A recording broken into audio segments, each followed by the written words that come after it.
Well, ladies and gentlemen, today I welcome you all to Pakistan Tourism Dialogue, which is happening for the first time in Pakistan.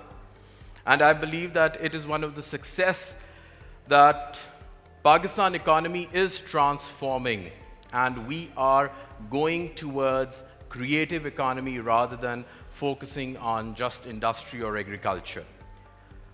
If you look at the World Economic Forum report with reference to 2015, what they have said is that in Pakistan, the tourism industry is contributing around 3%.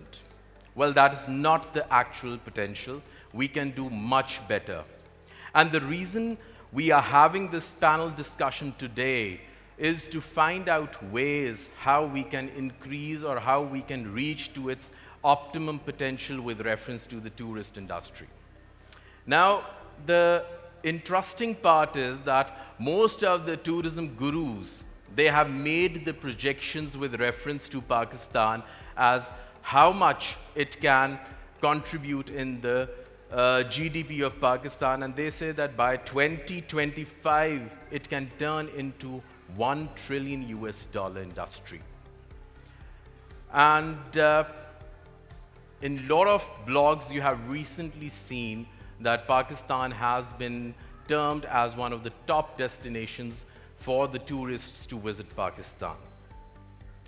Now, the interesting part is that today we have excellent group of panelists who would be coming here, sharing their experiences, sharing their knowledge in terms of how Pakistan can promote tourism.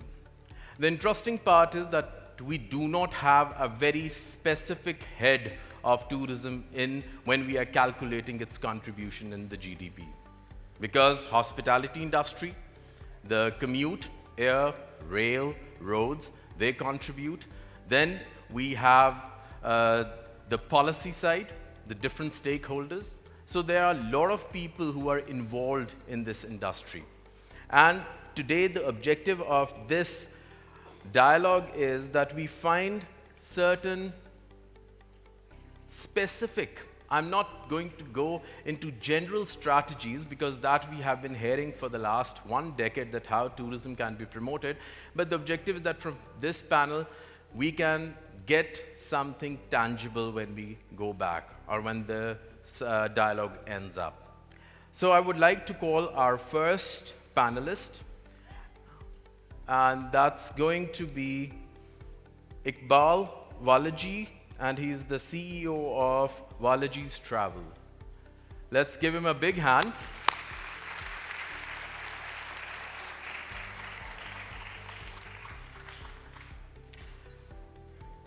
We are fortunate enough that we are going to have Ms. Rani Atika, but she'll be joining us a little later. But we are going to call Ms. Sumaira Isaac, and she's a senior partner and consultant at GMC.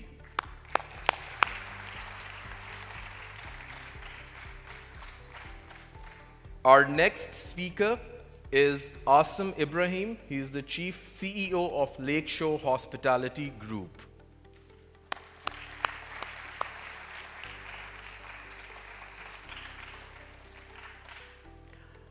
Our next panelist is Faisal Siddiqui. He is CEO of Devo Pakistan.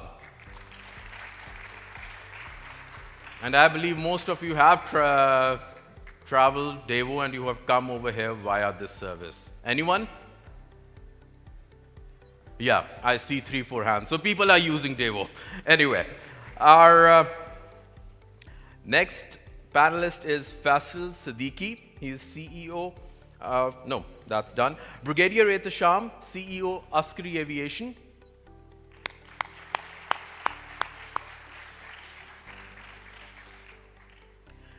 Then we have Melinda Good, who is the Operations Manager and Country Director of World Bank.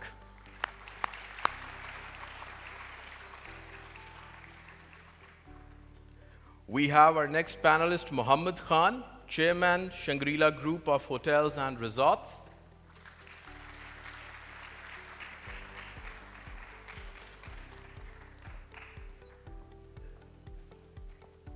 And our last panelist is Mr. Aftab Rana, who is the president of STFP.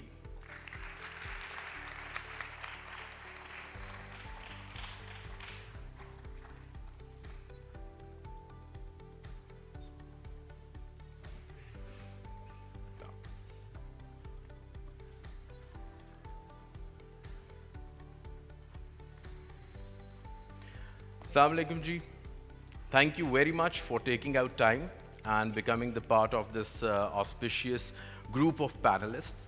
Now, what we are going to do is that we have certain questions, and I'll be asking you those questions, and then we will be having a discussion, and then the Q&A session from the audience. And in the end, we have 4 keynote speakers coming over here, and they'll be talking about the tourism.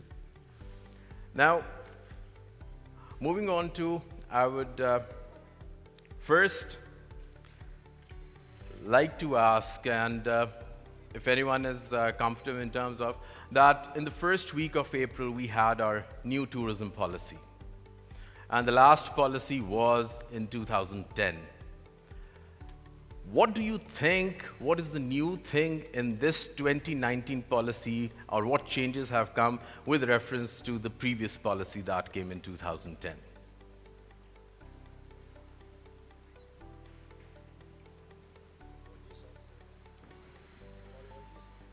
Iqbal Walji, sir?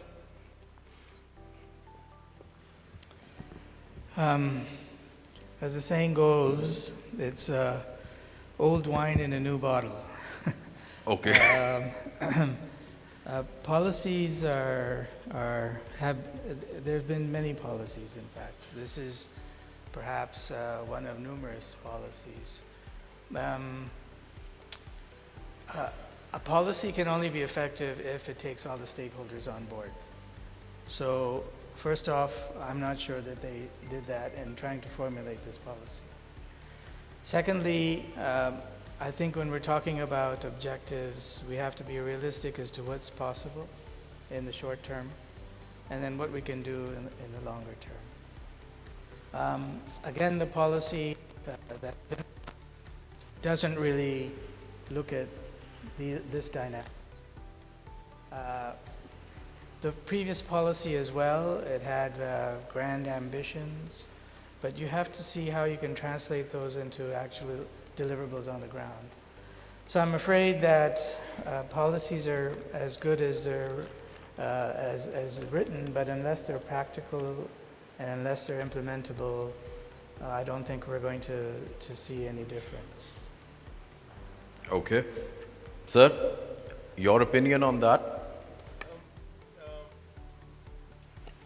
If we look at the history of the tourism in Pakistan, Pakistan was able to make first tourism policy in 1990.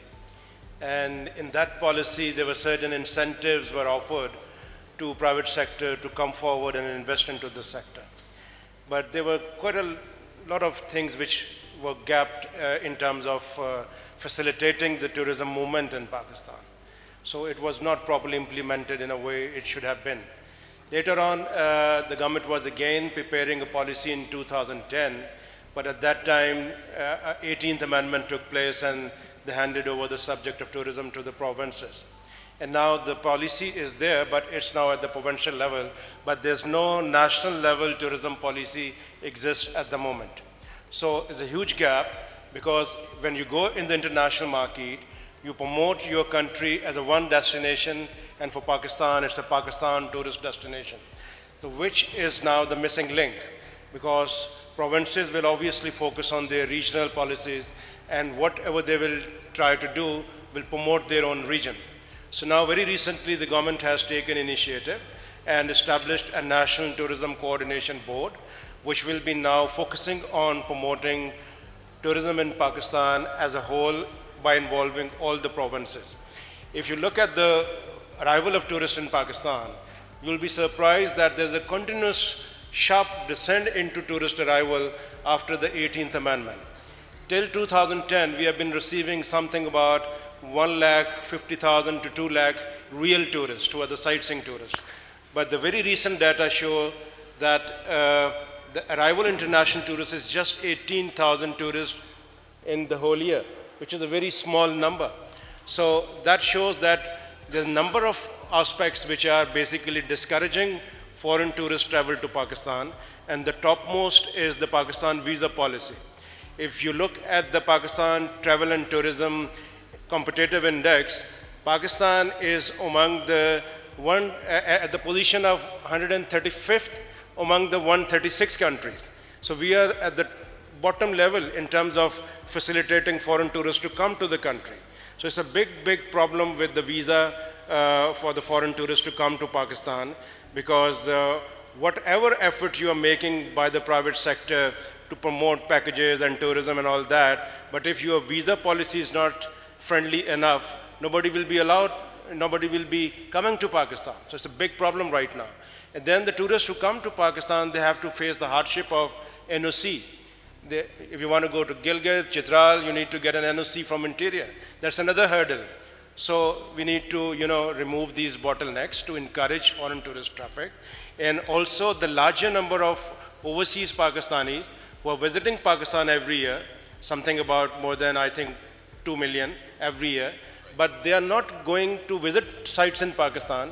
They just come, spend a few days with their relatives in their hometown and go back.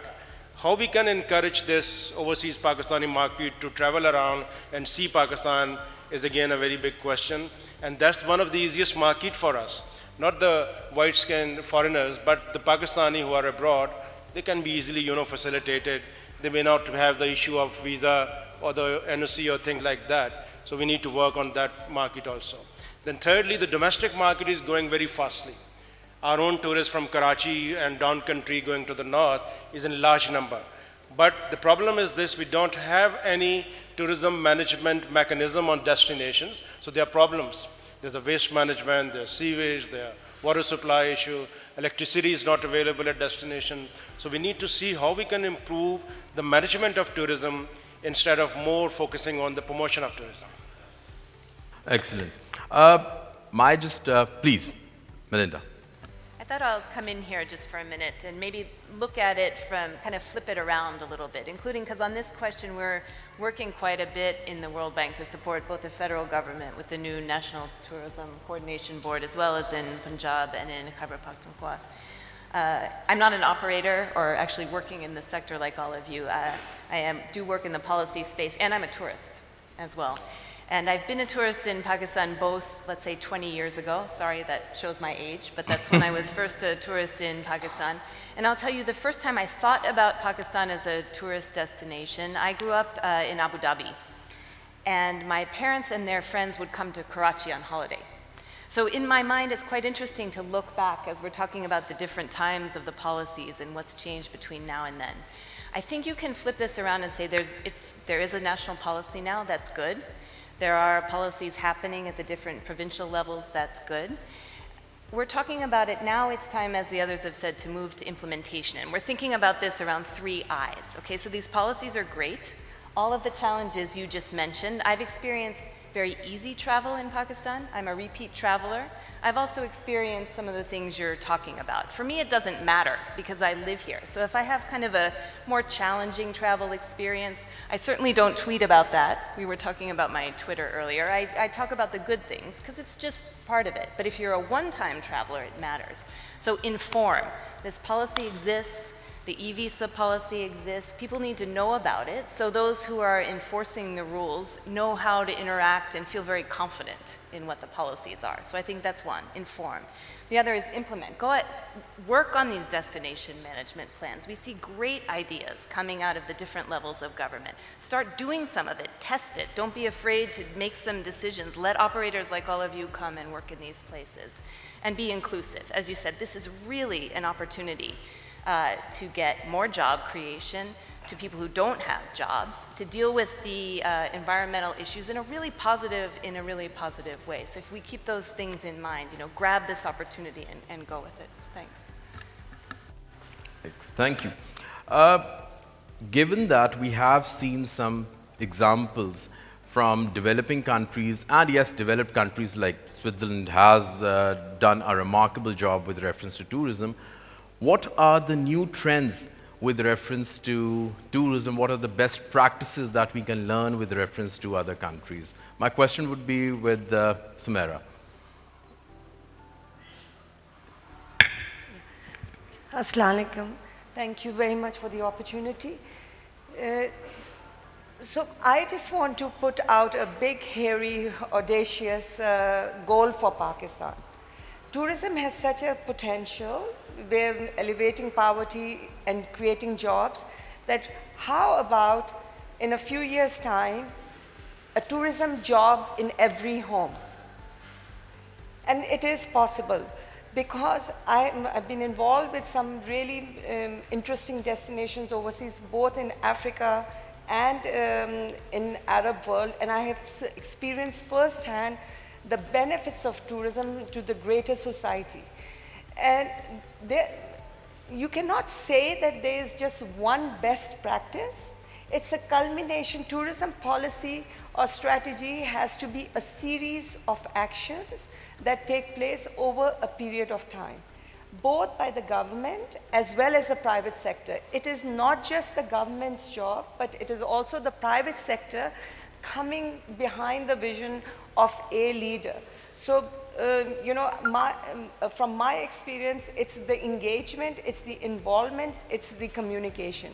Now, the three natural steps towards a good cohesive tourism strategy are, number one is always, they say is marketing, international marketing.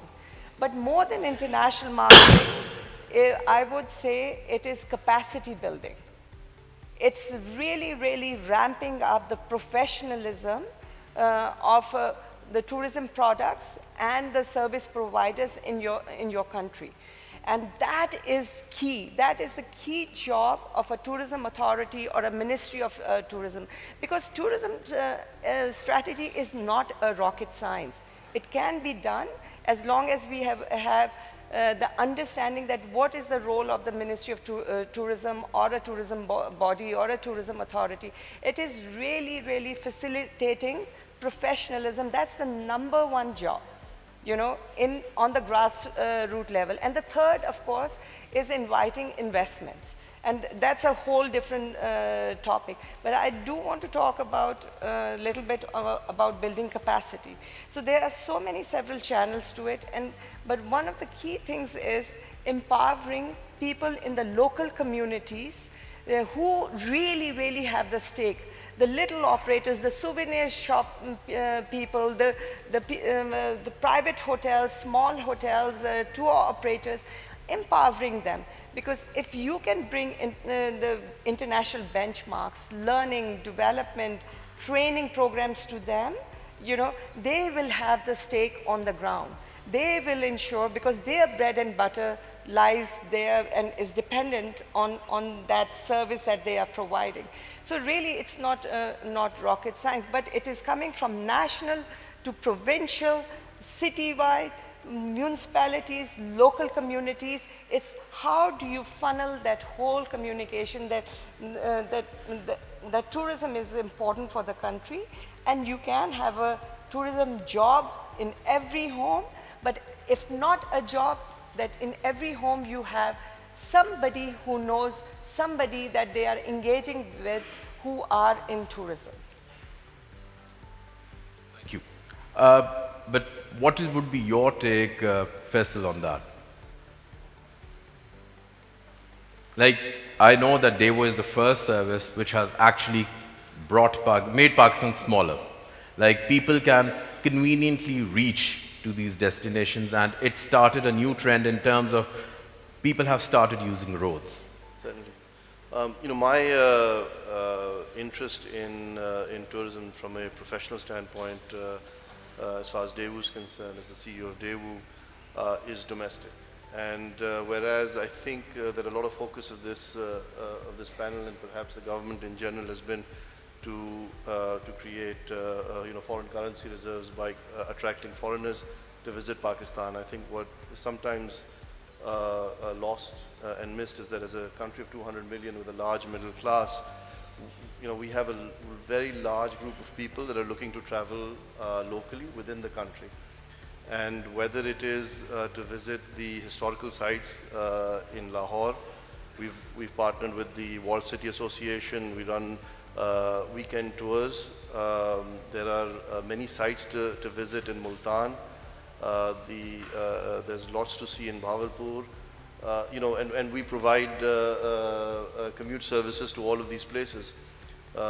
We run as far north as Sawat and Abbottabad, Mansehra. We haven't gone further north as far as our service is concerned, although we do run vans and local taxi services for people that want to go further. What we end up seeing is that there is a huge growth, and I think it is every year it's growing by double digits. The number of Pakistanis that are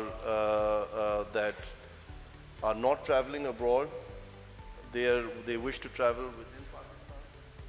They're going up north. They're going to a lot of these other sites, and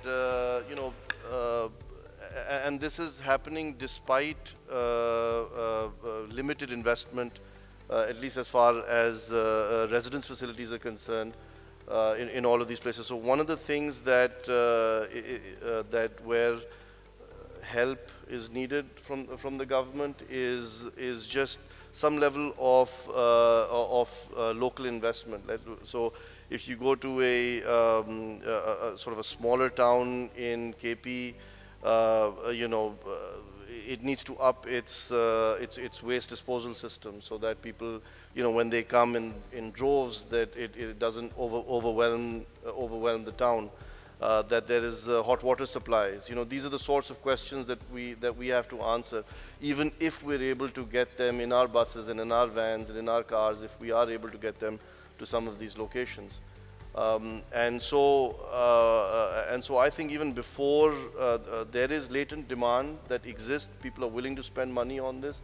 I think local GDP, rupee denominated GDP is set to grow much, much higher. There are just some bottlenecks in different areas. So if you look at people wishing to go to the beach, whether it's in Karachi or further west along the Makran coast, it used to be a security issue. It's still that to a large extent has been resolved. A few other things, a few bottlenecks related to localized infrastructure that is missing. But I think as far as large-scale investments are concerned, I think the government has done a remarkably good job. Just last month, the Lahore to Multan motorway just got opened, so now we've cut down travel time between those two cities by at least an hour and a half to 2 hours. So people looking to go to Multan, for example, to visit the shrines or things of that nature, will be incented to go through. So whether it's travel up north or even there's a lot of domestic travel, there is actually a lot of religious travel. Once a year at least, and there's more than 1 million people that gather in Raiwind, and for whatever it's worth, it is generating a certain level of GDP. And if there's a little more government involvement, help over there, I think you can generate even more localized GDP. So my perspective on this is very local, and I see significant latent demand for this. There are some bottlenecks, primarily residence related and local infrastructure related, but I think that this is going to grow irrespective. I think a lot of people in Pakistan wish to travel. Well, talking about the road, we have another mode of travel, that is air, which is expensive. And what has been the experience of Askari Aviation in terms of promoting tourism in Pakistan? Brigadier sir. Thank you very much for the invitation. First of all, air is it's an expensive mode, but with correct policies, it can be made cheaper. New aviation policy, which has just been promulgated a few weeks back, Yes. it has announced a lot of incentives. However, incentives notwithstanding, somehow Pakistan historically has not seen growth in aviation. We are used to working with 50-55 commercial aircrafts. We have never grown beyond that size. Government has, of course, given a new incentive in shape of new kind of a license, which is tourism promotion and regional integration license. It has attached, the government has attached a lot of incentives with it. On induction of aircrafts, government has given a lot of waivers on the industrial ages of the aircraft and the retirement ages of the aircraft. This will certainly reduce the input cost. Right. However, I brought a slide, I don't know if... It's over there. Right behind you. Slide behind me. Yes. If we could move a little forward on this slide, I brought just a sample of Serene Airline ticket. Yes. Now we can Now, see the sample. This is a ticket booked for tomorrow, for 18th. Okay. You can see the fare price is 22,000 and the taxes is 13,000. Now 13,000 taxes against a fare of 22,000 is a huge proportion. If we could move to the next, please. Yes. This was a ticket on Serene Airline for 1 month from now. Right. The fare price, the airline is charging you only 8,800. And please see the taxes. These are 7,700. Yes. There is no proportion in the world where you can find this kind of anomaly. It means So it we are is- good taxpayers? We are very good taxpayers. Okay. Our airline is getting 54% of the total value from you, and the 46 goes into the government kitty. Right. So if you have this kind of the policy, Taxation system. air travel would never increase. But do you think that these taxes are justified?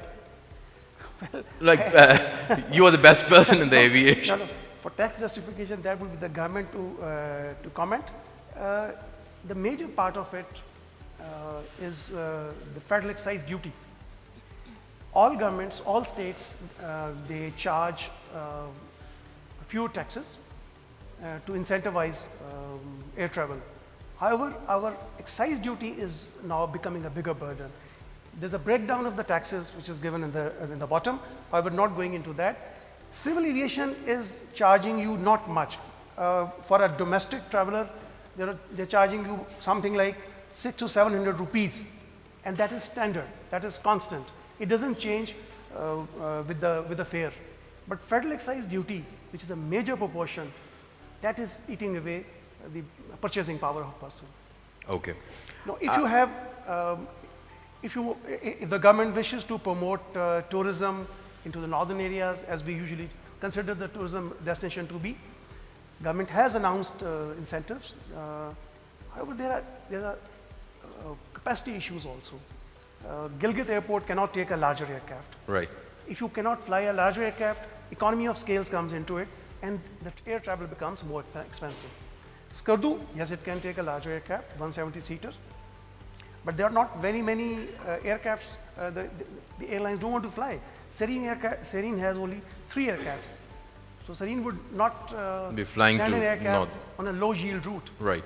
They would better send it to Karachi, and they make more money.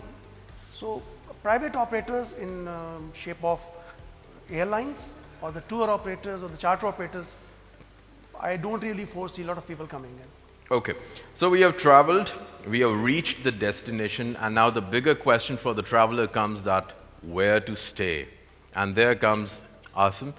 With reference to that, okay, what are the challenges that presently our tourism industry has faced with reference to the hospitality? And how, so far, in the for the last 2 decades, how good we have solved these challenges? Assalamu alaikum. Great question. I think fundamentally we need to have better infrastructure on the training focus. Like Samara has mentioned and some others, the capacity building is one of the missing links. And like my counterpart here said, that domestic tourism is growing in double digits. I think the focus needs to be there. So over the last 2 decades, I haven't seen any significant improvement in terms of service or quality or cleanliness. But focus. has the number increased? I know the quality may terms- not be good, but in- has the number increased of the hotels, of the services that the locals are providing? Yes, I think overall the industry has grown. More of a cottage industry. I don't think we have considered tourism and hospitality as an industry. Okay. It's just grown indigenously in provinces, in remote areas, without any structure, no master planning for cities like Shogran, Mari, Nathia Gali, Changa Gali. They're just growing. Whoever wants to make a hotel can make a hotel. So it's impacting negatively on this, ecotourism, sustainability factors. There's lack of policy and regulation on these remote areas. Quality standards, SOPs, quality assurance doesn't exist. I was just up north in Kailash Valley with Rana Saab on a capacity building needs study, and we've seen a desire from people where this segment is growing. However, there is a huge gap of what they need to understand what really good service is, or what a clean room is, or the importance of having hot water or good food. I mean, these are fundamental things. Right. Without that, it's going to be, so there is a gap between what it is now, what it should be for the Right. number of growing business we have. Okay. What has been your experience, sir, with reference to the Shangri-La Hotel?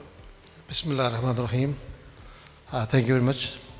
Actually, as I tell you, we are overseas Pakistanis, recently came back to Pakistan. I'll share my observations that in our tourism industry, we need three basic things in my point of view. First is facilities, and second training, and then marketing. So if you talk about the facilities, it is, you travel to the Swat side or Murray side or in these kind of areas, you hardly find any place for the washrooms or for the families to at least relax somewhere. I have seen myself and a very elderly lady recently on very, lack of the toilet space. She was passing on the roadside and the family was holding each other's. So we need to develop the facilities first, and then it comes to training.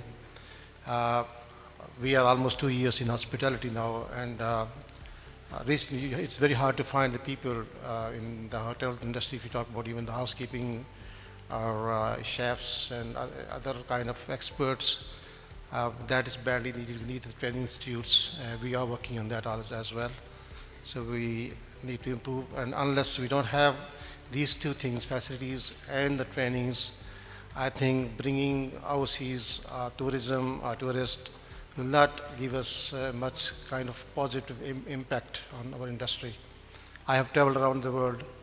When we go to our hotels, we as Shangri-La, maybe we are calling ourselves approximately 3-star facilities, but we intend to give the service of at least which you don't get even 5-star here around. We need to improve a lot of image of our hospitality. Especially the housekeeping, I can say you don't get much people those understand the purpose of the housekeeping in hotels. We think, okay, we have the washed bed sheet and we wash towels. That's enough for even sometimes you feel in very good hotels you go around, you feel the smell there and you don't feel the comfort which you are paying for. So in my opinion, we need to work a lot for before we bring the international tourism in Pakistan. We have a very huge scope in Middle East because the people from Middle East definitely they have, there are a lot of families they are looking this kind of place. A few years ago, I brought my partner from Qatar, who was one of the largest group there, and he felt two things. One, he was very happy, and that we don't have the alcohol in our hotels, and we don't have the this kind of entertainment, and this is for the Muslim tourists. This is a very ideal place for Pakistan to visit, but definitely due to the lack of the security and the checks and all these kind of things, they were scared that what's going on. Maybe this could do some attack or something. But Alhamdulillah, Right. that position is quite improved. But we need to work out on these things. Thank you. Well, just see that where we are heading, the major issue that I see that all of us talked about, that it's an issue of capacity. Now, what I used to read was that tourism is more of a demand-driven, it's not a supply-driven thing. So, whose responsibility is this to improve the capacity building? Are we talking about the government, that okay, there has to be institutions where okay, such certification to be done, and then these people are ready to set up a certified hotel where quality standards are being implemented? Or it is basically the private sector who has to jump in? Melinda, World Bank, what is the take? You know, this seems one of the places where there's a very happy marriage of demand and supply of what the government can and should do when you look at good examples. I think the comparators we often talk about are Sri Lanka, are Turkey, right? You look at the numbers of both, and very, very good point, domestic tourists and foreign tourists. They've found sort of this happy medium where one of the things that I found most interesting about this discussion is this discussion about segments for tourism. There's nothing wrong with that, you know? What's so great about this panel is it seems that people are working in towards different segments of tourists, right? The sort of middle-class tourists, the domestic tourists, the overseas tourists coming back, and then foreigners like me. So I think if we think of each of those segments, what is it that you need operating in those segments that the government maybe could provide, is able to provide under this policy, make it clear what those demands are. But clearly, the people who are running the business understand what the demand is. And so having this sort of dialogue is really important. This will create jobs. Any policy that we're talking about, whether it's a provincial policy or a federal policy, these are good investment policies. Right? What we're talking about is sound economic decision-making to encourage investment. And the private sector investment in this country is much lower than in the rest of the region, you know, as a percentage of GDP. So keeping this going and just trying different things. Yeah, because hospitality is the very important segment of tourism product. Right. Without good accommodation and food, it's not possible to promote your country. You see, Pakistan has presently the laws which were made in 1974 or 76, Pakistan Hotel and Restaurant Act. Right. They are primitive now, as per the international standards. So we need to see, first of all, we need to revise all those laws and make them competitive with the world. And then there's a very strong role of private sector, which I see in other countries, that government is always having a limitation of staff and personnel to go around and check the facilities and all that. Obviously, their role is to have a very strong regulatory mechanism working on place. But around the world now, there's a practice that the private sector organization, which actually certified these facilities as per international standards, and based on that certification, government issued them license to operate their hotels and restaurants. So in Pakistan, we can see in future, like there's the Green Growth program in Europe and other countries, it's very efficient. We need to create certain capacity in Pakistan that there's a private sector certification organization following international standards, certifying these facilities, and then taking that certification to the government and getting license to operate a hotel. Presently, more or less 80% of hotels, mostly in the tourist places, are not providing the quality services to the guests. Guests are mostly unhappy. The money they are paying, they're not getting their worth in terms of accommodation, in terms of food. So we need to work quite a lot on that, because that is a great demand from the tour operation side also. Because unless there's a good quality available, we cannot have a happy client going back to their home. So. Okay. Oh, yes, Subair.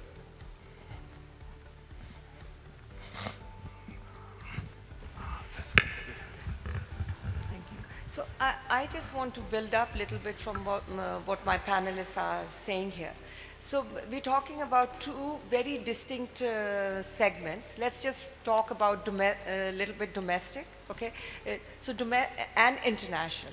Domestic tourism is absolutely critical to the country because that's where the numbers are coming. That's where all this cottage industry today is being developed. And I've had the honor of meeting some of these small operators in the last couple of days, and they really, really take pride in the products that they are trying to create. But they're operating in isolation. They need help. They need support. They need seed money. They need investment. They need guidance, okay? So absolutely we have to invest in domestic tourism in terms of learning and development. But then international tourism. International tourism is such a product that for every dollar investment that you make, you get your bang for money in foreign direct investment. It's that continuous flow of foreign direct investment that is absolutely critical for Pakistan today. We today are really fortunate that we have a government that is very tourism focused and tourism minded, and I see the call from our Prime Minister is a real call to action that we do something about it. But it really comes down to, again, the capacity building and the learning and development. And yes, it is the job of the government to make it easy for these international certifications and programs to come in, but it's also the private sector to take the lead here, because it's in the segment, in the value chain of education, or vocational training. You know, they can step up, and also our local universities and schools. Tourism needs to become part of the curriculum of Pakistan. It needs to be that natural progression that every child, when he's considering careers, you know, when they are planning, they should already learn about tourism in their curriculums, in schools. It should be talked about on that level, and then gradually build the conversation from there on. You want to say something? No, I just wanted to address this this topic of private sector investment in the tourism area. You know, one of the points that I'd like to raise from our experience, in 2004, we started our operation to Swat, and we had huge traffic at that time, very, very large numbers, and those numbers exceeded our expectations as well, and we're very, very excited about that. To find that 2 years later, with the law and order situation in Swat, those numbers plummeted. Now, as far as we're concerned, we were lucky enough to have mobile assets, so we could redeploy them. But those people that invested in physical infrastructure suffered for years and years, and so that had a jarring impact on what they decided, you know, you know, in terms of making that investment.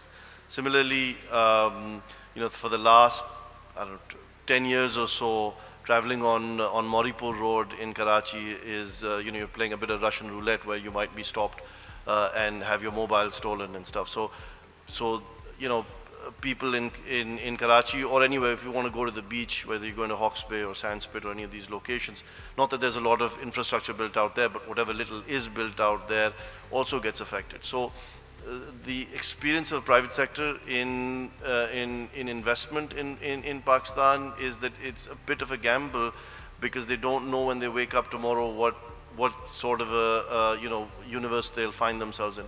So I think over time, as the continuity of things improve, the continuity of peace and continuity of public policy continues, you'll see more private sector investment, because domestic tourism actually is growing quite fast.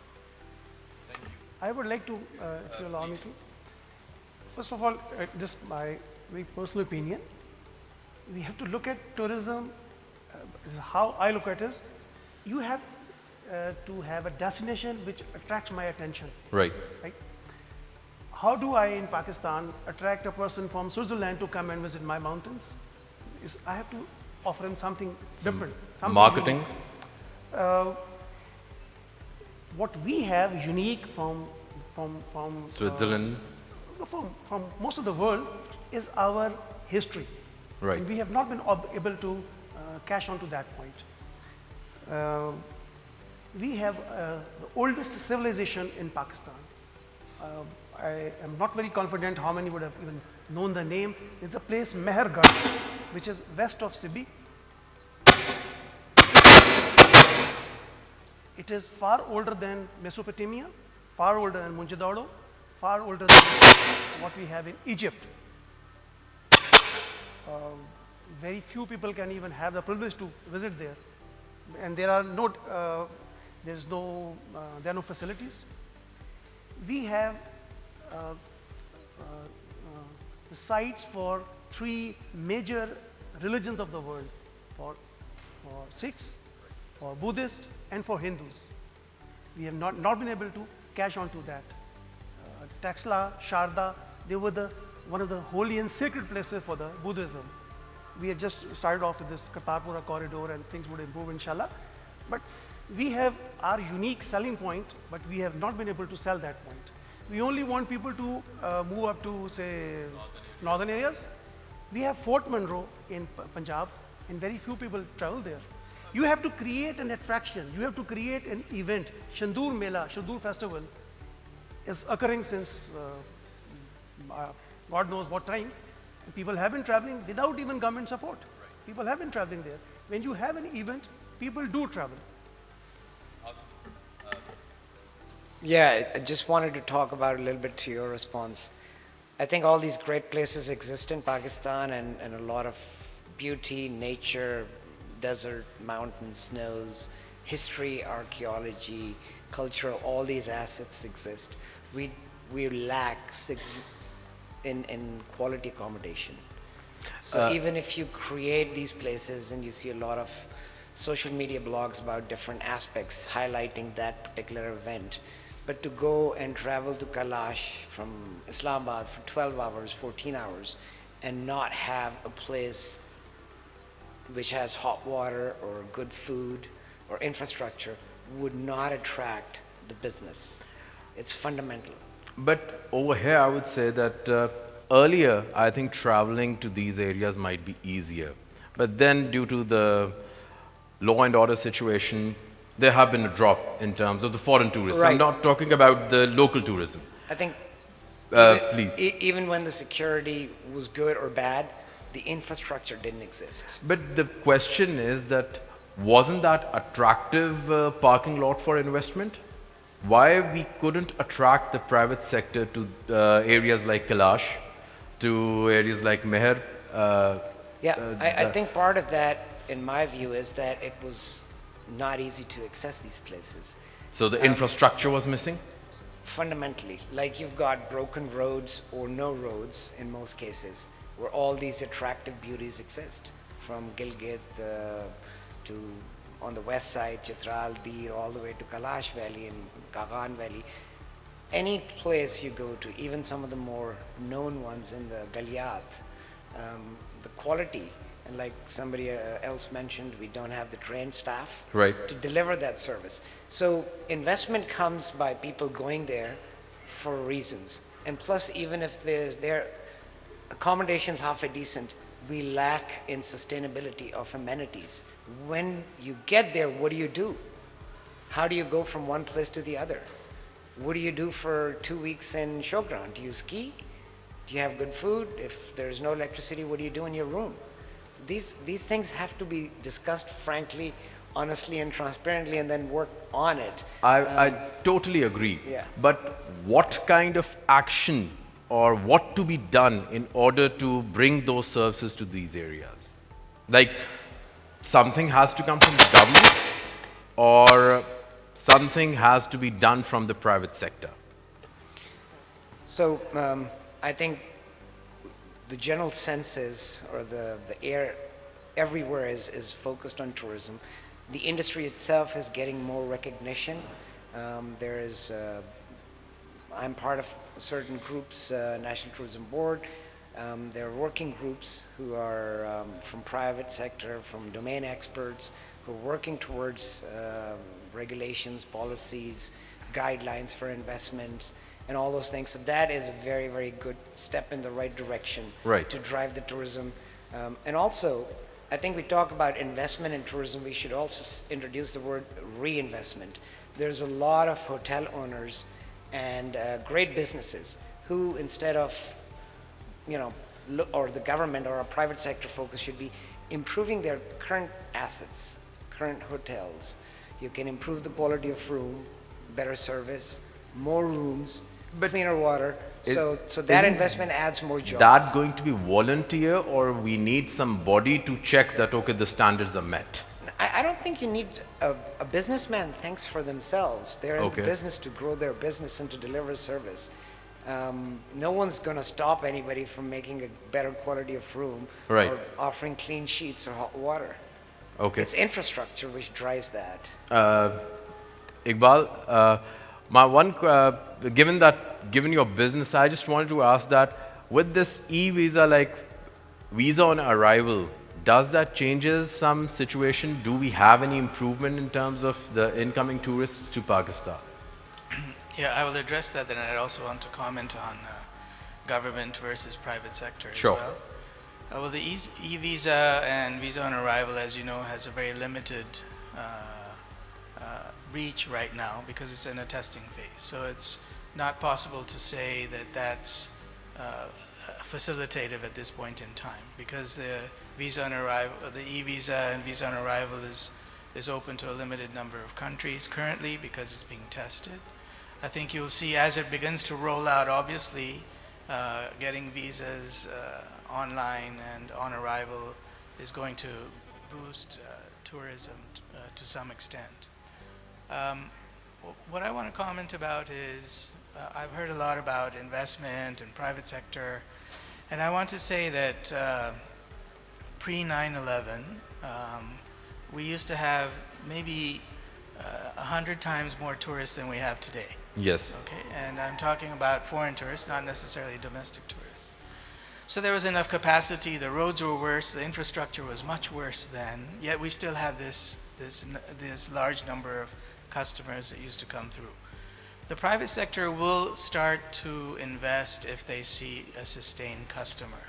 I don't think you need really, you can provide certain, what the government needs to do is provide roughly a regulatory environment that's loose enough that allows private sector to invest. And once the customers start to come is when you're going to get private investors come in. If the government today gave a tax holiday for 20 years in a particular area to build tourist resorts. I'll just stop you. Our chief guest has arrived, Sayyid Zulfikar Bukhari. Let's give him a big hand.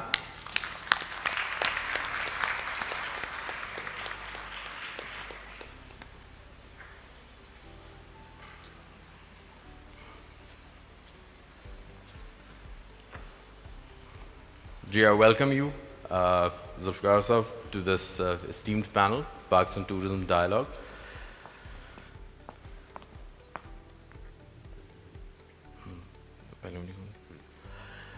I know you have just... Okay. We are having this dialogue, and the idea of this panel is to take away certain specific strategies how we can improve our tourism sector. Well, we were talking about the new tourism policy. Then we have people from hospitality sector. They talked about what are the issues over there. Then we have people from aviation and the Devo Corporation that, okay, how the road network and the air travel can be made better for the tourists. Then we have our panelists from the World Bank talking about that how, at the macro level, how tourism helps over here. So just now we have our, another panelist from Dubai, and she has been talking about the international practices, that how Pakistan can learn from other countries in terms of making tourism, or making Pakistan tourism a better place.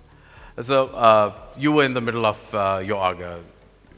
So I was saying basically, I mean, the government just needs to provide a regulatory framework, and the rest the customers will take care of. 20 years ago, when we had large numbers of tourists coming to Pakistan, we didn't have the internet. If a hotel is going to provide lousy service, everybody's going to know about it. So really, it's we're in a different era now in terms of service provision and in terms of how a hotel or a service provider has to provide the level of quality of service that someone who's going to spend money expects and demands. I think the internet, to a large extent, will determine whether or not a business fails or succeeds based on the reviews that that particular business receives. So I don't see the dilemma really here in terms of how Pakistan's tourism is developing. My worry is that domestic tourism allows infrastructure to be developed. Domestic tourism really provides that base for which you can then capitalize as a springboard for general tourism. The worry I have is that we already have a huge number of domestic tourists, yet we don't really know what is the carrying capacity of the particular areas they're going to.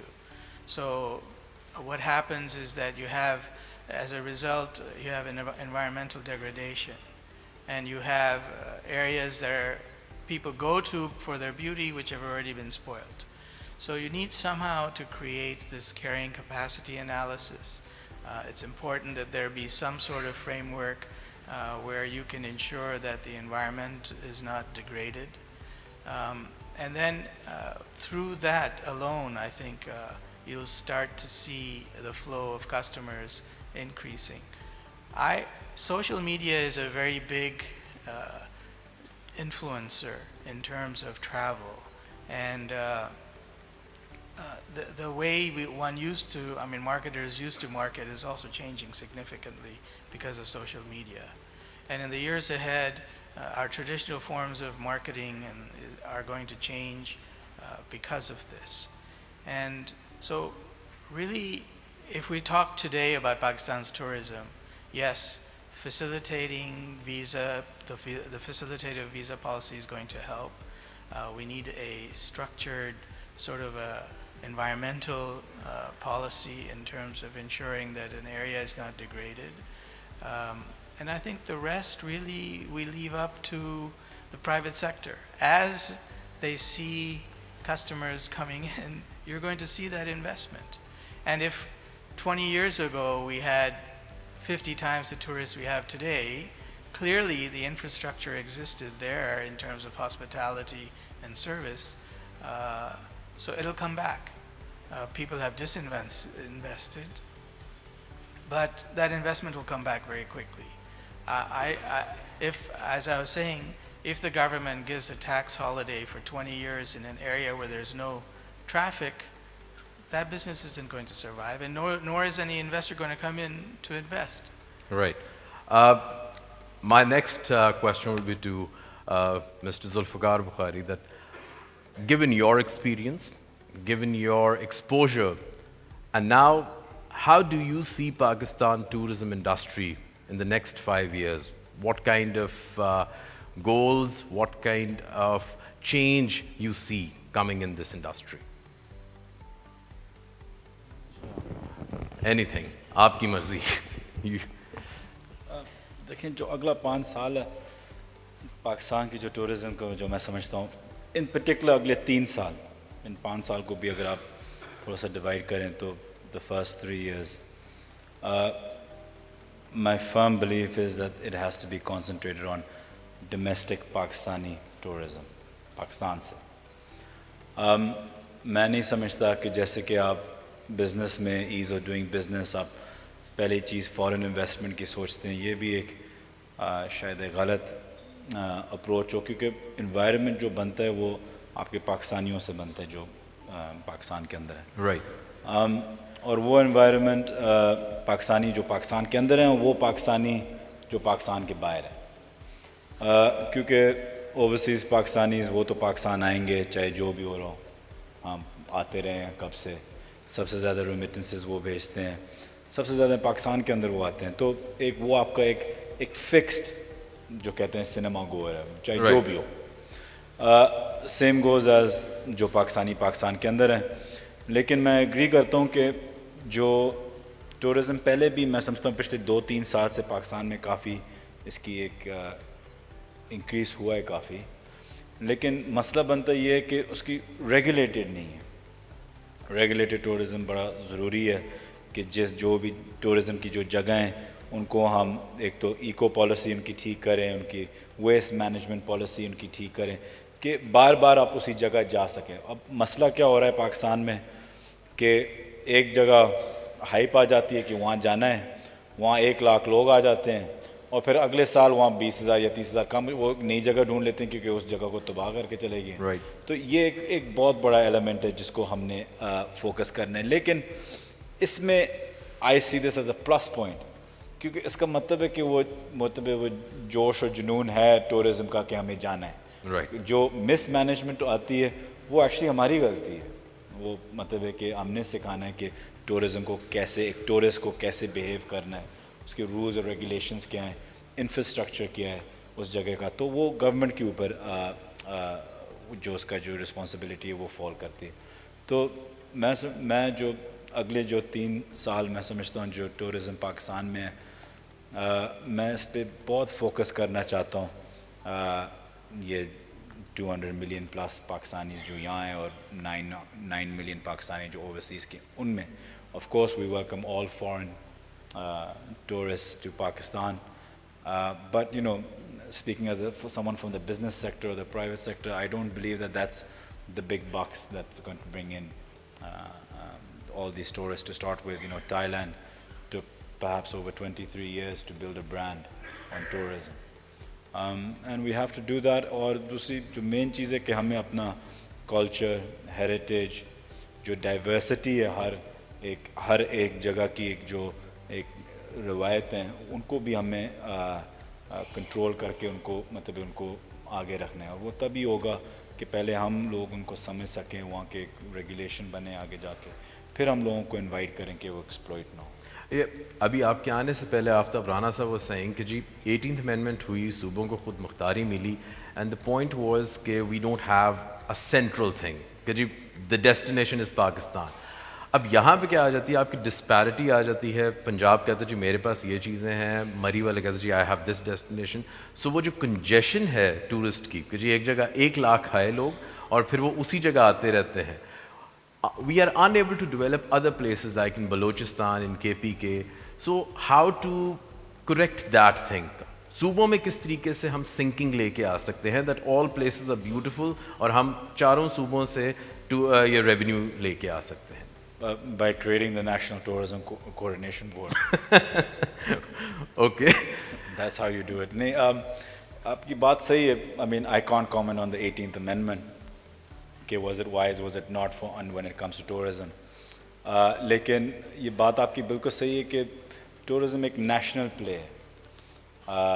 Tourism जब आप देखते हैं वो promote Pakistan है, brand Pakistan है, Right. brand ना brand GB है, ना KPK है, ना सिंध है, ना बलूचिस्तान है, ना पंजाब, ना कश्मीर है. तो इसमें जो हमें ब्रांड जो पाकिस्तान का जो इनक्रेडिबल इंडिया है, जो बेस्ट इन एशिया मलेशिया है, उसको उस ब्रांड को लेके हमने सारे जो अपने सूबे हैं और डिस्ट्रिक्ट्स हैं, प्रोविंसेस हैं, जो भी हमने उनको सबको आगे लेके चलना है. तो इस बोर्ड का मकसद यही था कि जो सिनर्जी होनी चाहिए उनको सिंक करें एक दूसरे के साथ और कोई एक हार्मोनियस होलिस्टिक हम एक व्यू पॉइंट लेके जाएं पॉलिसी मेकिंग में भी, बाकी चीज़ों में भी. मैं इसमें ज़रूर कहूँगा कि KPK ने एक बहुत अच्छा प्लान दिया है जो मैं समझता हूँ कि और भी सूबों को करना चाहिए. वो ये है कि हम मतलब है कि ऑन अ प्लेट हम एक जैसे कि आपके पास बिज़नेस में स्पेशल इकोनॉमिक जोन्स होते हैं, हम स्पेशल टूरिज़म जोन्स बना रहे हैं KPK में. Right. जहाँ हम एक पूरा जोन हम मैप आउट करके उसके ऊपर कितने अगर 10 रिजॉर्ट्स होने चाहिए, 4 पेट्रोल स्टेशन, 2 हॉस्पिटल्स वगैरह, वो हम पूरा प्लान करके with consultants, eco consultants, so on so forth, उनको हम प्लान करके फिर उनको प्राइवेट सेक्टर के हवाले करके टेंडर कर दें. तो मैं समझता हूँ कि ये बड़ा ज़रूरी है. और जो क्योंकि बात हो रही है प्राइवेट सेक्टर की, मैं समझता हूँ कि टूरिज़म मसला ये है कि गवर्नमेंट का काम है कि गवर्नेंस करना. Right. ये जो हम समझते हैं कि गवर्नमेंट एक होटेलियर भी है कि वो हॉस्टल्स भी चलाएगा और होटल्स भी चलाएगा और पता नहीं कौन से गेस्ट हाउसेस भी चलाएंगे, ये बिल्कुल एक गलत अप्रोच है. हमें ये टूरिज़म की गाइडलाइंस हम देंगे, लीड प्राइवेट सेक्टर को करना है.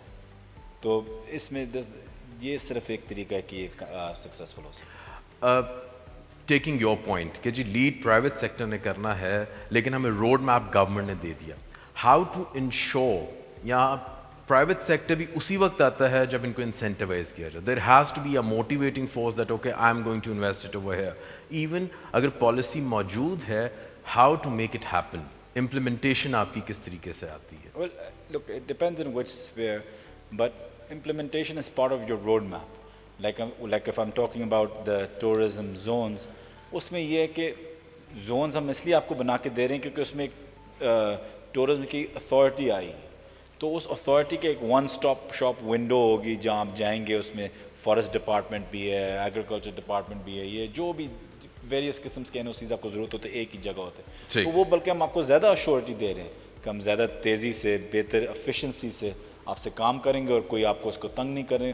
دیکھیں ایک ٹورسٹ انویسٹر کا کیا کام ہے کہ وہ اس کو ایک کلین کلیئر ٹائٹل ملے کہ جو زمین ہو چاہے وہ خرید رہا ہو یا لیز کر رہا ہو, کلیئرٹی ہو اس میں. رائٹ. اور دوسری چیز یہ ہو کہ اس کی انویسٹمنٹ فیزیبل ہو. تو گورنمنٹ کو یہ چیزیں انشور کرنی چاہیے ان کے لیے. اگر جیسے کوئی ٹیکس ریبے کی بات کر رہے تھے زونز میں یا پاکستان میں کہ اگر آپ انویسٹمنٹ لے کے آ رہے ہوں, کوئی ہاسپٹیلٹی کا کوئی لے کے آ رہا ہو, ہوٹل بنا رہا ہو, تو وہ اگر ہوٹل بنا رہا ہو تو اس کو ہمیں ایک اس کے ساتھ کام کر کے ایک اسٹرکچرڈ پروڈکٹ اس کو دینا چاہیے کہ جی یہ آپ کا انویسٹمنٹ ہے, یہ آپ کو ہم ٹیکس فری اس تک دیں گے. تو we have to work with them. تو کام ہمارا یہ ہے کہ ہم ریگولائز ایک چیز کر کے آگے پرائیویٹ سیکٹر کو دیں. تو وہ چیز لیکنگ تھی, جو ول تھی گورنمنٹ سے وہ ہمیشہ لیکنگ ہے. رائٹ. تو اس پہ ہم نے اب جی بی ہے فار ایگزامپل, جی بی پہ کتنا فوکس ہے ٹورزم پہ, اور انہوں نے اکیلے without having focus of the federal government too much on GB بی, انہوں نے اکیلے کتنا اچیو کر لیا ٹورزم پہ اکیلے. آئی جنرلی بلیو انہوں نے اکیلے کیا, جی بی کے لوگوں نے, کوئی مینٹیلٹی کوئی ہاسپٹیلٹی میں. تو اگر ان کی بیکنگ بھی ہو گورنمنٹ کی, جیسے کہ NOCs کا, مطلب ہے کہ ابھی سوری میں لیٹ ہو گیا تھا کیونکہ وہ صبح سے PM آفس میں ایک کے بعد ایک میٹنگ ہو رہی تھی.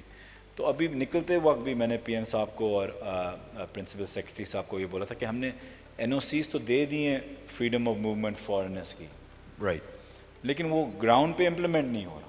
ٹرو. دس از لائک اگر ہو بھی گئے ہیں, اٹ از ناٹ سین کہ کیا واقعی فارنرز اب جا سکتے ہیں. It's not viral, it's not 100% active. And reason being is that آپ کے پاس مطلب you have 70 years of a particular type of mindset. وہ مائنڈ سیٹ چینج کرنا ہے کہ کسی کو کہنا کہ جی آپ کا کام بس یہاں تک ہے, بس اس کے آگے آپ روک نہیں سکتے کسی کو. تو وہ ایک ٹائم لگتا ہے ٹرکل ڈاؤن ہونے میں, 2-3 ہفتے سے زیادہ لگیں گے. اور ہمارا کام ہے کہ اس کو ہم پروموٹ کر سکیں, ہر ہوٹل تک پہنچا سکیں, ہر ایجنسی تک پہنچا سکیں, آرم فورسز تک پہنچا سکیں, جو بھی جس قسم کی ایجنسیز ہیں وہاں. تو this is it's all a change of mindset کہ جی now we are open for business. آپ روڈ کی بات کر رہے تھے, ڈیوو کی بات کر رہے تھے, ایئر لائنس کی بات کر رہے تھے, ایویشن کی بات کر رہے تھے. I mean, what does that all mean? It means connectivity. Connectivity has to be there. Connectivity and freedom of movement and the ease of movement.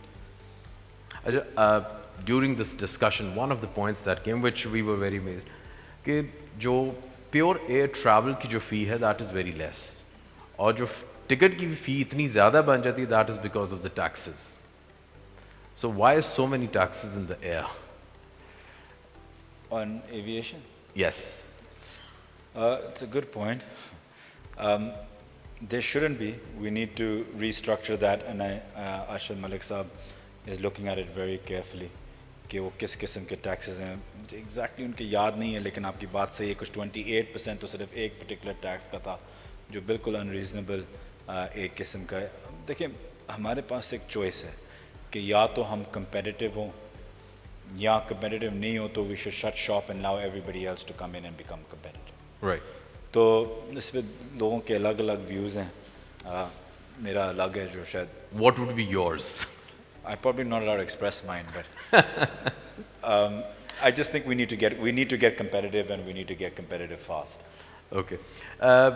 Just wow, that Pakistan 2019, do you have any country, like I was, before coming to the panel, I was just talking about that Palestine is a very, what is it, good example that what was the country and how it promoted the tourism. So how do you see कि जी पाकिस्तान किसी country के are पार या cross कर सकता है when you are talking about promotion of tourism? क्योंकि हाँ यहाँ पे हम expats की बात कर रहे हैं, but there is another community of the foreigners. They also face a lot of problems when they are coming in Pakistan. So how do you see the future of tourism? They shouldn't face so much problems anymore because we've relaxed on visa regimes, which is a lot easier. बल्कि मैं कहता हूँ they should get even easier. I still think they're too. I think 10 दिन बहुत ज़्यादा है to get a visa online. The world is operating on 48 hours. Yes. Maximum 3 days. So we need to get competitive on that as well. और जो visa on arrival है वाकई visa on arrival होना चाहिए. So these are things कि इंशाल्लाह, like I said, it's a 70-year mindset जो हम ease लेके आए. लेकिन ये लोगों को appreciate करना चाहिए government का ये कितना मुश्किल task था. It was an impossible kind of work. Impossible task. तो उस पे ये हमने किए as far as कि हम compare करें कि किस मुल्क को हमें Any benchmark, maybe if I rephrase it, any benchmark in mind कि यार this is what I want, something of this sort. I don't think another country should be made a benchmark. I think bringing back brand Pakistan, the integrity to Pakistan is our only benchmark. I don't believe कि हमें ज़रूरत है कि हम भूटान की तरफ, I mean, although Bhutan की मुझे policy बहुत अच्छी लगती है, so I think we should look at that, how they've preserved their heritage. Lekin I don't believe that I need to compare to any course. We have to take the right bits, the good out of all of them. A lot of countries have fantastic bits in it, but they've also got negativity that came in. Bhutan is fantastic to an extent, लेकिन कोई मुझे आज भी बता रहा था कि मतलब अब 2 लाख पिछले साल आए थे वहाँ टूरिस्ट, उनमें से 1 लाख इंडियंस थे जिसमें रिलैक्स रजीम थी उनकी, तो वो भी शायद खराबी हो जाए आगे जाके. तो मतलब है कि हमने जो अच्छे पॉलिसी मेकर्स हैं और पॉइंट्स हैं हर जगह के, एक मुल्क को क्या, एक पाकिस्तान जैसे मुल्क को क्या फ़ायदा है कि हमने तरक्की शुरू की फिर रोक दी गई और अब पाकिस्तान पीछे आ गए बाकी मुल्कों से, दुनिया से बाकी आगे चले गए. लेकिन इसमें अब बेनिफिट हमें क्या है कि बाकी ने ट्रायल और टेस्ट, एरर और टेस्टिंग करते रहे. We have learned the lesson. We haven't learned the lesson. I hope we've learned the lesson. Okay. Lekin we are where we are, but we have the opportunity of leapfrogging and learning all the lessons that they had to do by trial and testing. We can skip those and go right to the end of the queue by taking out whatever the best bits are from all the other countries that have tried certain things. Let it be in digitalization, let it be in tech, let it be in tourism, let it be in policy making. Inshallah. So we have the ability of leapfrogging, and that's what we should utilize. Before, like we were also talking about abhi jo first week maybe the policy that came, our national tourism policy. So I was just wondering if first jo policy in 1990s ke andar, the focus was environment. The 2010 ki policy aayi, the focus was we actually admitted that Pakistan tourism industry exists karti hai. Now, what are the expectations or what is the core message that we are giving to people regarding this new tourism policy? On the new tourism policy? Ji. मेरा नहीं ख्याल we've gone over it yet, have we, Rana Sahab? We haven't actually, we've just made a working group. Yes. On policy making. My question was that, okay, what is the core message? First, conserve the environment. Second, tourism industry. What is the new thing that we are envisioning? If you want me to be honest, I haven't read the 1991 either.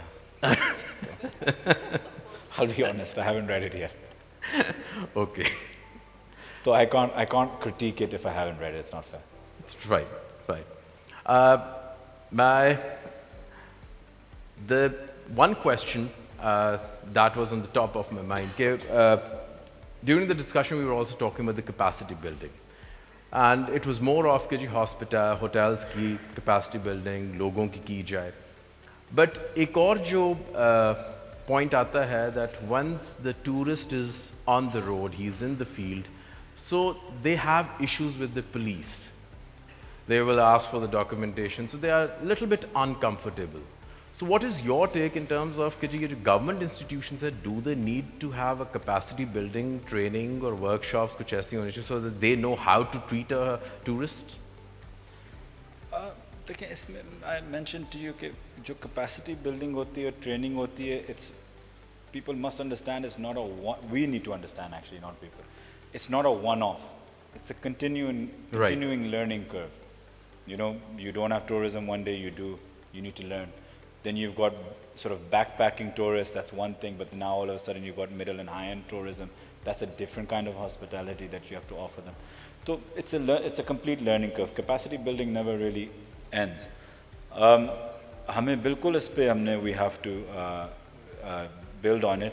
लेकिन वो मैंने आपको वही बात की कि एक mindset था, वो अब change हुआ है और हो रहा है Aahista Aahista.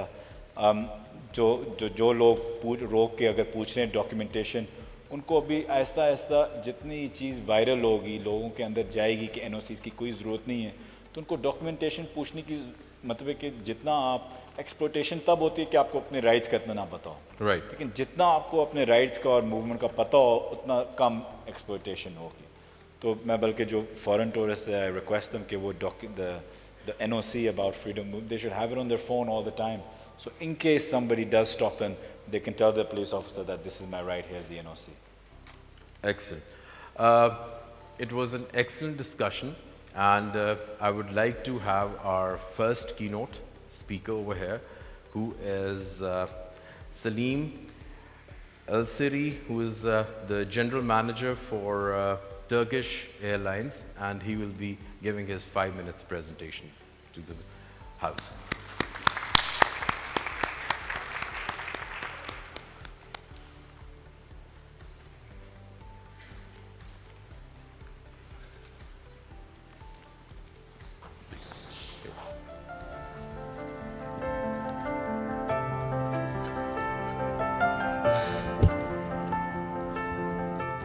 Ministers, Excellencies, distinguished guests, Assalamu alaikum.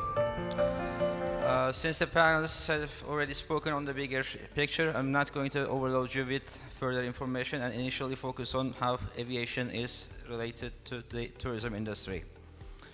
In truth, tourism and aviation industry are joined at the hip. Without tourists, your flights are empty.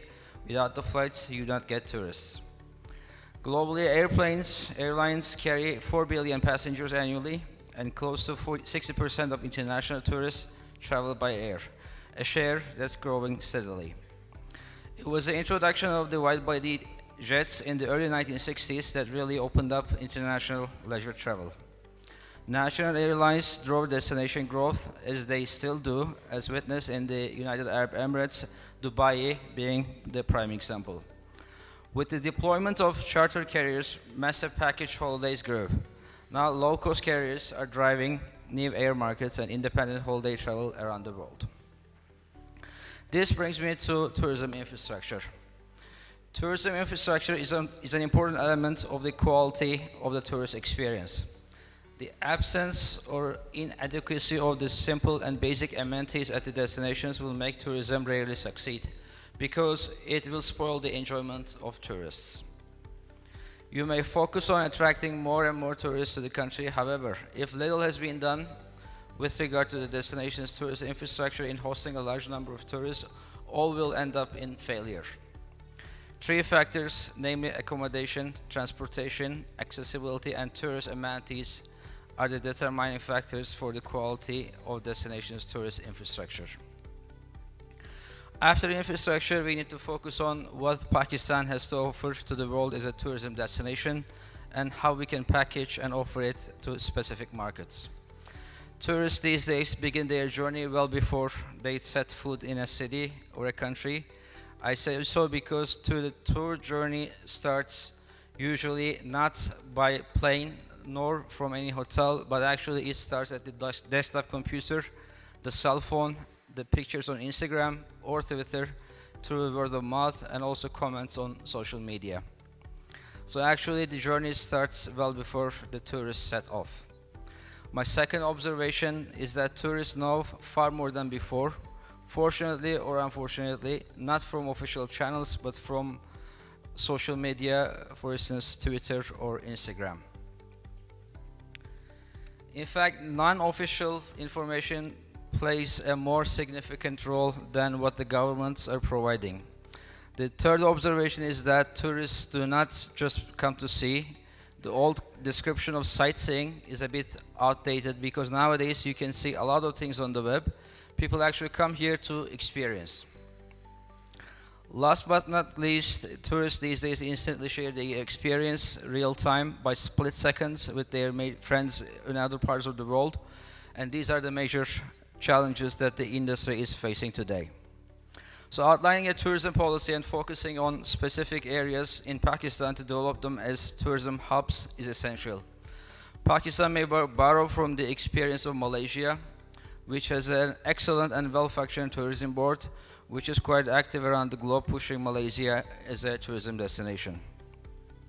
Regarding destinations, I think India, China, and Gulf Saudi Arabia shall be the primary focus of the inbound tourism for Pakistan. India is one of the fastest growing outbound travel markets in the world. There were 23 million outbound tourist departures from India in 2017. And the UN World Travel Organization expects this to more than double to 50 million in 2020. India has strong cultural, historical, and political links with Pakistan with a rapidly growing middle class. China has the largest outbound travel market in the world at the moment, and Pakistan being a part of the Belt and Road Initiative, the potential of inbound tourism from China is huge, given that the security issues are sorted out. The cooler climate and green scenery of the northern areas would be a huge attraction for the Gulf and the Saudi tourists.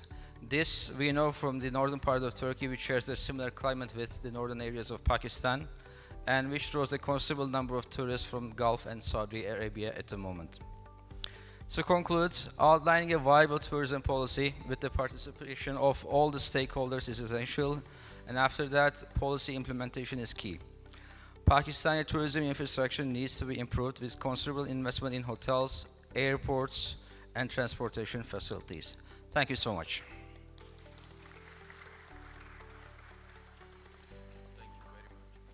Thank you so much. Now I would request Mr. Zulfikar Bukhari to speak about this Pakistan Tourism Dialogue Forum, because this is happening for the first time, where we brought all these stakeholders together, discussing the problems and issues. So, a few words from your side. You want to come over here? Anything, whatever you are comfortable with. Done? I think the Pakistan Tourism Dialogue Summit is important. ऐसे initiatives और भी होने चाहिए. इस वक्त जो पाकिस्तान में मैं समझता हूँ एक फीवर है टूरिज़म का, specially coming up to the summer season. इस पे हमने कैपिटलाइज करना है रिस्पॉन्सिबिलिटी के साथ, लेकिन बड़ा ज़रूरी है कि जो पाकिस्तानीज़ हैं, पाकिस्तान के अंदर, पाकिस्तान के बाहर, हमने पाकिस्तान को एक सही मायने में प्रमोट करना है. और मैं फिर से कह रहा हूँ कि पाकिस्तान को प्रमोट करें. ये नहीं कि सिर्फ आप सूबों के जहाँ तक आपका है इस सूबे से, लेकिन पाकिस्तान एज अ होल. क्योंकि पाकिस्तान की खूबी क्या है कि पाकिस्तान की खूबी ये है कि डाइवर्सिटी है. तो it's very easy to sell diversity. It's very difficult to say कि बलूचिस्तान के पास बहुत ज़बरदस्त वाइट सैंड बीचेस हैं, हाँ, लेकिन बहुत सी दुनिया के में बेहतर बीचेस भी हैं, ज़्यादा डेवलप्ड बीचेस भी हैं. तो उसको एक एज ए वन कंपोनेंट बेचना बड़ा मुश्किल होता है. तो पाकिस्तान की जो डाइवर्सिटी है उसको पहले हमें देखना चाहिए. और मैं समझता हूँ कि पाकिस्तान के अंदर अनफॉर्चुनेटली हमें नहीं पता कि हमारी कितनी डाइवर्सिटी है और कितनी खूबसूरती है. तो पाकिस्तान हमें पहले जाके हमें देखना चाहिए कि हम पाकिस्तान में कौन कौन से इलाके हैं जो हमने नहीं देखे हुए, फैमिलीज़ के साथ 2-3 दिन. और जो हमारी जो टूरिज़म भी है वो बड़ी फैमिली ओरिएंटेड टूरिज़म है. फैमिली ओरिएंटेड भी है और यूथ ओरिएंटेड भी होनी चाहिए. जो क्योंकि पाकिस्तान में इतनी ज़्यादा रिक्रिएशन नहीं है, तो टूरिज़म एक किस्म का एक रिक्रिएशन, एक हॉबी भी बन सकती है, जहाँ आप टूरिज़म में एडवेंचर स्पोर्ट्स आ जाते हैं और आउटडोर एक्टिविटीज़ आ जाती हैं. तो ये इवेंचुअली आप देखेंगे कि स्पोर्ट एक बन जाएगा. दुबई की मैं एग्जांपल देता हूँ कि दुबई में जब जेट स्कीइंग, पैरासेलिंग और अब वो जो वो होता है वो باڈی کٹ جیٹس کے اوپر باڈی کٹ جو آپ اوشن فلائنگ جو ہوتا ہے وہ بھی ایک اسپورٹ بن گیا دبئی میں, اور سب سے زیادہ اچھے والے مطلب دبئی میں ہوتے ہیں کیونکہ وہ ایک ریکریشن بن گئی اور شروع ہوا تھا ایز اے ٹورسٹ ایکٹیویٹی. تو پاکستان میں بھی میں دیکھتا ہوں کہ ایگزیکٹلی یہ چیز ہوگی کہ جتنے نئے اسپاٹس کھلیں گے اتنے زیادہ ریکریشن وہ ہوگی, وہ آپ دیکھیں گے وہ ایک ہابی اور اسپورٹ بن جائے گا اسپیشلی یوتھ میں. تو اس لیے یہ چیز رکھتے ہوئے میں سمجھتا ہوں کہ اسپیشلی ابھی گرمیوں کے سیزن میں آتے ہوئے میں پرائیویٹ سیکٹر کو خاص طور پہ کہتا ہوں کہ ہمارے ساتھ کھڑے ہوں. اگر خان صاحب مجھے اجازت دیتے پاکستان میں انویسٹ کرنے کی تو میں سب سے پہلے ٹورزم میں انویسٹ کرتا ہوں. بلکہ 2 سال پہلے یا پچھلی گرمیوں میں ہم گئے تھے کوہستان, تو وہاں ہم 6-7 دن ہم نے باہر گزارے تھے, ایسے نیچرل ریزروز ہم ڈھونڈ رہے تھے کہ کون سے بنے. تو وہاں جب ہم اس کے بعد کچھ 2-3 دن سے نہائے بھی نہیں تھے, باہر کیمپنگ کر رہے تھے, تو پھر نتیہ گلی پہنچے. تو وہاں ہم ایک دفعہ ہائیکنگ کر رہے تھے, تو میں نے بولا تھا خان صاحب کو کہ جو آپ نے پرانے انگریزوں کا جو گیسٹ ہاؤس ہے وہ آپ مجھے لیز کر دیں اور میں اس کو بنا کے ایک ماڈل بناتا ہوں. تو آئی واز فلی انٹینڈیڈ کہ میں ٹورزم میں وہاں انویسٹ کروں. انہیں ٹھیک ہے بولا کہ ہاں صحیح کر رہے ہو, کو پرائیویٹ سیکٹر کو دے دینا چاہیے, تم شروع کرو. پھر 2 دن بعد انہوں نے دیکھا کہ میڈیا پھر میرے پہ چڑھ جائے گی, تو انہوں نے بولا کہ نہیں تم نہ کرو. لیکن میں خود اگر کیونکہ میں پرائیویٹ سیکٹر کا ہوں, میں خود ہی اگر مجھے انویسٹ کرنا ہوتا تو آج میں 110% کہتا ہوں کہ میں ٹورزم میں انویسٹ کرتا. تو میں اس لیے پرائیویٹ سیکٹر کو ارج کرتا ہوں کہ آپ لوگ پلیز آئیں, آپ لوگوں کی جو بھی ریزرویشنز ہیں وہ میرے پاس لے کے آئیں. ہماری کافی نیشنل بورڈ پہ بھی گپ شپ لگتی ہے, کبھی کبھی ہمارے جو پرائیویٹ سیکٹر کے ہیں وہ ناراض بھی ہوتے ہیں کہ 4 گھنٹے ایسی تفصیل میں بات ہوتی ہے اور اس میں پرائیویٹ سیکٹر کی بات نہیں ہوتی. تو he gets angry a little bit, but just bear with us, we're getting there. So I genuinely mean it that we can only progress in tourism is via the private sector. So please do that. اور دوسری چیز میں کیونکہ آج یا کل کا واقعہ تھا کہ ایک انٹرنیشنل کینیڈین کو کوئی کسی نے بدتمیزی کی یا یہ وہ, تو میں یہ کہتا ہوں کہ دیکھیں پاکستان کھل رہے ہیں, دنیا کے آگے جا رہے ہیں. یہ پہلی دفعہ ہے, میری ایج باقیوں سے ریلیٹیولی ینگ ہے کیبنٹ میں, لیکن میں آپ کو یہ بتا رہا ہوں کہ پہلی دفعہ ہے کہ پاکستانی جو پاکستان کے اندر ہیں اور جو پاکستان کے باہر ہیں وہ فخر سے چل رہے ہیں کہ جی ہم پاکستان کے ہیں, ہمارا وزیر اعظم یہ ہے, ہم پاکستان کے ہیں, ہم پاکستان کو پروموٹ کر رہے ہیں. تو اس کے پیچھے اگر لوگ آئیں, اسپیشلی جو فارنرز آتے ہیں وہ ہمارے مہمان ہوتے ہیں, ان کو پلیز ذرا ہمیں بڑے تمیز سے اور صحیح طریقے سے ہمیں ہینڈل کرنا ہے کہ جو بھی آپ ان کے ساتھ کریں گے وہ ایک تو یہ چیز وائرل ہوگی نا کہ جو بھی آئیں وہ اس کو ایک ویڈیو بلاگ بنانا لازمی ہے. اور بیسٹ بات یہ تھی کہ ایسے 50 پاکستانی بنا دیتے ہیں, کوئی کسی کو افورڈ نہیں کرتا. ایک فارنر ایک ویڈیو بلاگ بنا دیتے ہیں, مجھے کچھ 3000 میسیجز آ جاتے ہیں. تو اس چیز کو آپ لوگوں نے, یہ ہماری رسپانسبلٹی ہے. پتہ نہیں یہاں کتنے بلاگرز اور وی بلاگرز پاکستانی ہیں, میں ان کو بھی کہتا ہوں کہ پاکستان کی برانڈنگ اور مارکیٹنگ آپ لوگوں کے ہاتھ میں ہے. ایک آ جائے گا باہر سے اور ویڈیو بنا جائے گا یا کوئی ویڈیو بلاگ بنا جائے گا, بڑی اچھی بات ہے, it's great for the country, لیکن ذمہ داری آپ پہ ہے, تو وہ یہ ذمہ داری نہ بھولیں. Stick with it. اور انشاءاللہ پاکستان گورنمنٹ, میں ان پرٹیکولر آپ کو بڑا سپورٹ کریں گے کیونکہ میں ان میں سب سے زیادہ ان میں بلیو کرتا ہوں. میں پھر سے کہہ رہا ہوں کہ پاکستان کی بہتری صرف پاکستانیوں سے ہو, تو اس پہ ہم نے فوکس کرنا ہے اور انشاءاللہ آگے لے کے جانا ہے. Thank you. Thank you very much for this inspirational message. Now I would like to call our second keynote speaker, that is Rabia Bakhtawa. She's Director at Global Affairs. And she's a US-based lawyer. Give her a big hand.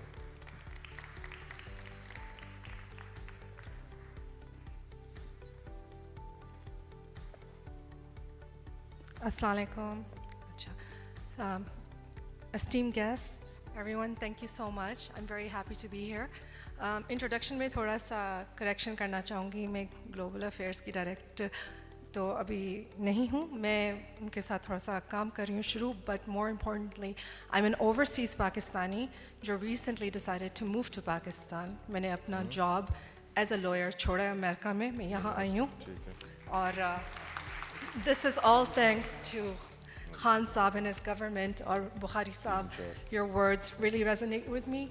हमारी जिम्मेदारी है और हम सब की पाकिस्तानियों की जिम्मेदारी सबसे पहले है कि हम अपने मुल्क को इस स्टेज पे हिस्ट्री का एक बहुत इंपॉर्टेंट स्टेज है उसको एडवांस करें.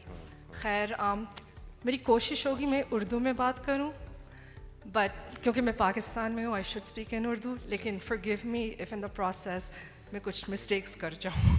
So I'll mix it with English. So I think at this stage it's very well established कि पाकिस्तान में बलूचिस्तान से लेके केपी के mountains तक diversity है, deserts हैं, beaches हैं, jungles हैं. And the most important part is कि बहुत undiscovered locations हैं. सबसे बड़ी जो खूबसूरती पाकिस्तान की वो ये है ना कि जिसे खान साहब ने भी और बुखारी साहब ने भी मेंशन किया आज कि Pakistan is this like the best kept secret of Asia. आप पाकिस्तान के नॉर्थ में जितना ट्रैवल करोगे उतना आप डिस्कवर करोगे and I think that's one of our beauties. Now the thing is कि इन undiscovered locations में communities हैं, लोग हैं, cultures हैं, ancient cultures हैं. तो अभी तक तो हमने बहुत बातें कर दी हैं you know कि पाकिस्तान की खूबसूरती के बारे में and I think that at this stage हमें ज़रूरत नहीं है कि हम और मज़ीद लोगों को convince करने की कोशिश करें बाहर that we have a beautiful country.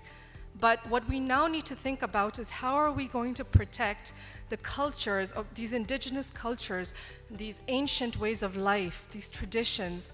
क्योंकि one of the things that I found amongst all the testaments of the foreign vloggers that have come here so far, it stands out. There's one thing they keep on talking about. Can anyone guess? What makes Pakistan stand out? Hospitality. Now, hospitality comes from this raw, pure innocence that the people have. लोग खुश हैं, excited हैं. Tourists को देख के बहुत ज़्यादा उनके दिल खुलते हैं, उनके घर खुलते हैं. हमने उसको प्रोटेक्ट करना है इन मासूम लोगों को उनके एंशिएंट कल्चर्स को तो हमने रिस्पॉन्सिबल टूरिज्म इंकरेज करना है. There's an example. So I've seen some vloggers go into very remote communities and take pictures without the consent of some of these people. These people probably have not come across technology very often. These people have a right, autonomy that we need to respect. A lot of these cultures are conservative cultures. We need to ask permission. And sometimes, you know, they don't speak the language, so we need to assume that we don't have their permission. आप locations की तस्वीरें लें, आप और चीज़ों की, लेकिन आप local cultures को protect करें. The other part that I want to come to about all of this is in the local culture, we can't really develop tourism without engaging the locals. The local leaders of communities will help us to build sustainable models of tourism. उनके बगैर हम कुछ नहीं, हम उनको लेके आएंगे table पे, consult करेंगे, and they will guide us, and through their consent and approval, we will then move forward in our strategies कि उन areas को कैसे हम लोग develop करें. तो ये मेरा बात है, and I just want to speak a little bit about a project very, very close to my heart, which I've learned a lot from, and why I'm sort of speaking on the subject of local community protection. मालम जबा सवात की community अभी कुछ लोगों को पता होगा कि वहाँ पे एक ski resort है. तो उस ski resort में उस ski resort से भी ज़्यादा खूबसूरत वहाँ की एक community है, बच्चे हैं. They've suffered so much as a war on terror. The place has just lost everything, destroyed lives, livelihoods, internally displaced. I don't need to tell you, we all know the consequences of that war on the communities. But now that we're rebuilding the resort, the locals are a huge part of our resort. We have engaged them. They're at the table making decisions with us. We've given them jobs. We have put them at the table to make decisions about the local matters. So they're a part of the process. When we have their support, we are going to grow. We have to respect them, and we need their sort of support and consent in this. एक बच्चों का school खोल दिया हमने, ski school. वहाँ local बच्चों को, up until then, they didn't really have anything to do. Now they're training with a national level coach to become, inshallah, one day representatives of Sawat in skiing. Now, we don't really associate Sawat with things like skiing, but that's the point. We need to. We need to invest in the locals and local talent, and then image building around the world, we need to create a counter narrative for that. And that's what we have the potential of doing through tourism. So guys, my message is this: tourism is a lot more than just portraying the local, like, you know, ye jagah dekhe khoobsurat hai, ye beaches hai, ye mountains hai. We have an ability to do so much more to create a counter narrative to the dehumanized narrative that the West has so effectively established for us. So we have to see it in that sort of a way. And I want to end, I'm sorry, I'm taking a little longer than I should, but I want to end with a personal experience recently that has reaffirmed to me the importance of storytelling and telling our own stories as Pakistanis. I recently went to Skoll World Forum in Oxford University. It's a forum that invites delegates from around the world, social entrepreneurs that have really made an impact in their communities, Africa, America, Europe, Latin America, on various issues. This is a place where think tanks are there, people of influence are there. We Pakistanis didn't have a place, but my colleague and I flew down to Oxford anyways, and we hustled. Hum Pakistani thodi jugaadi hain, hum raste nikal lete hain. So we found a space to speak, and we made flyers and we put them around all over Oxford University. And the title of that event was From Terrorism to Tourism. So gore aa rahe the, ja rahe the. Gore aa rahe the, ja rahe the. And Malala Yousafzai wahan student hai. I was hoping she'd come, lekin wo nahi aayi. तो खैर anyways वो काफ़ी interesting experience रहा. गोरों ने बड़ा reaction दिया. मैं ऑब्जर्व करी थी बैठ के as I was watching them look at the flyers. They were in horror, they had questions, just it had discussion started happening. So once we did that and we got everybody in a room together, it was the most interesting discussion that we had, and we told our stories as Pakistanis through our own words. And it was so powerful. It generated so much interest. I have people emailing me now since I've returned. So tourism is a means of image building, and we have a responsibility as Pakistanis to tell our own stories, and we need to do those outside of Pakistan as well. So that's what I want to end with, and I want to thank Bukhari Saab and Khan Saab and everyone that has made it possible for someone like me, an overseas Pakistani, to first time actually really since I've been born, take pride in being a Pakistani. So we're all ambassadors, guys, and we need to definitely take ownership of that. Thank you so much.